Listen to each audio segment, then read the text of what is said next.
অনায়াসে আমি প্লেনের জানালা দিয়ে মেঘের সাথে কথা বলতে বলতে আটলান্টিক পাড়ি দিয়ে আসি।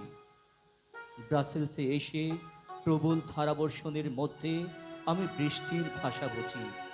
বৃষ্টি আমাকে আরও সিক্ত হওয়া, আরও ভেজা বেড়াল হয়ে প্রতিবাদহীন কবিতার গৌর রহস্য সৃষ্টির কথা বলে। আমি মুচকি হেসে কপি কাউন্টারে এসে কোলাহল মুখর আকাশ যাত্রীদের মুখ নিঃসৃত ধ্বনি তরঙ্গের মধ্যে হাবুডুবু খায়। মানুষ যে শব্দটি সবচেয়ে বেশি উচ্চারণ করে, এর নাম ভালোবাসা। ভালোবাসা মানেই হলো মৃত্যু, হত্যা এবং প্রতিপক্ষের উচ্ছেদ সাধন। মানুষ কোনো অবস্থাতে ঠিক শব্দটি উচ্চারণ করে না।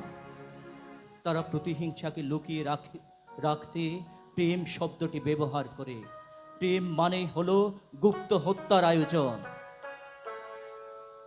আমাকে কবি হতে হলে মানুষের ভাষা বুঝতে হবে বই কি।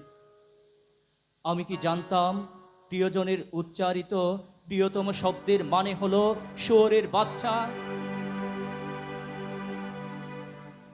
আমাকে শিখতে হবে।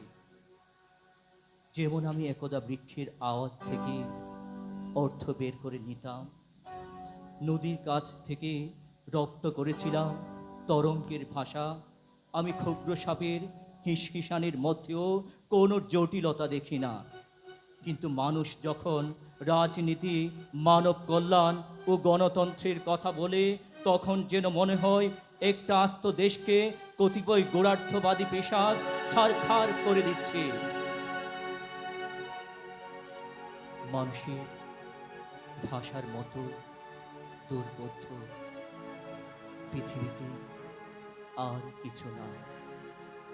ধন্যবাদ। সুধী মণ্ডলী,